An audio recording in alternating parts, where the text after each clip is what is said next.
The District of Columbia National Guard is the branch of the United States National Guard based in the District of Columbia. It comprises both the D.C. Army National Guard and the D.C. Air National Guard components. The President of the United States is the Commander-in-Chief for the District of Columbia National Guard.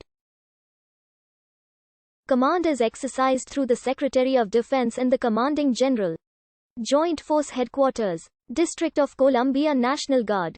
The Secretary of Defense has delegated his command authority to the Secretary of the Army for the District of Columbia Army National Guard and the Secretary of the Air Force for the District of Columbia Air National Guard. The District of Columbia National Guard is commanded by a Major General with a Brigadier General as his or her Adjutant General.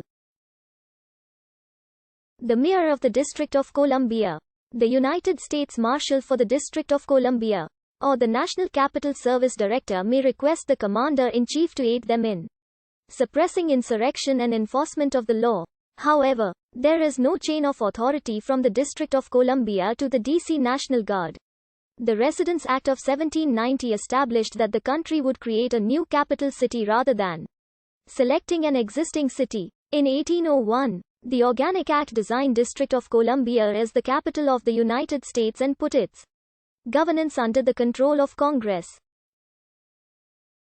Which militia would protect a city without a governor under the control of Congress? The D.C. National Guard came about in part due to the efforts of President Thomas Jefferson, the first president to spend his term in District of Columbia. He came into office during a time when strife between two major political parties were threatening to divide a newly developed country. The commanding generals of the two closest militia units were members of President Jefferson's rival political party. At this point, there was only a very small regular army, and they were mostly patrolling the border.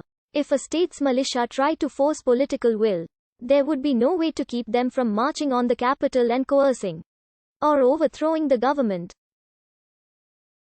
President Jefferson saw the vulnerability of America's democracy would be threatened if the will of a military general could keep the legislative body from enacting the will of the people.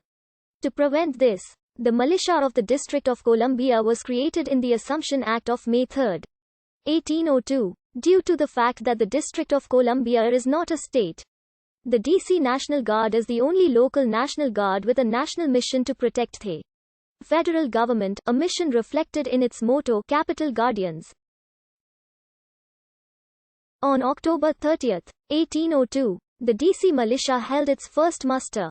President Jefferson hand-selected his new officers and was known to enjoy attending drills. A year later, the Congress officially recognized the organization. The fledgling D.C. militia was tested during the War of 1812 and the Battle of Bladensburg. Maryland and Virginia, preoccupied with attacks on their own territory, were sluggish to send troops to D.C. The D.C. militia, even when augmented by regular forces, was overwhelmed and ordered to withdraw. They watched their nation's capital burn. After the incident, Congress too noticed and increased the size and equipment of the D.C. militia. Other than the headquarters itself, which traces its lineage to 1776 as an elements of the Maryland militia in Georgetown and Bladensburg, the oldest continuous unit of the D.C. National Guard as headquarters and headquarters company.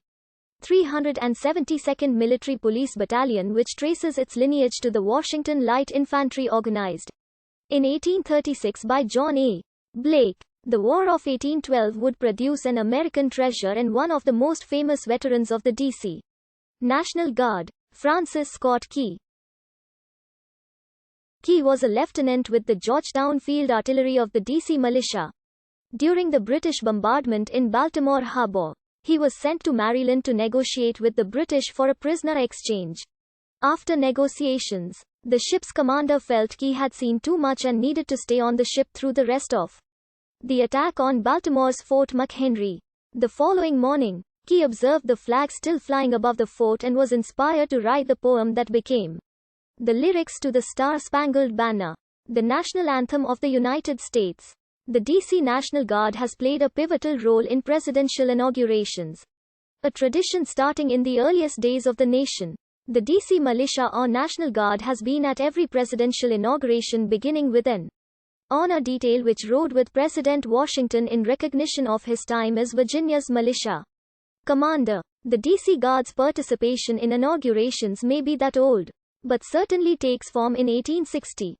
The election of Abraham Lincoln triggered several southern states to eventually secede from the Union. At Lincoln,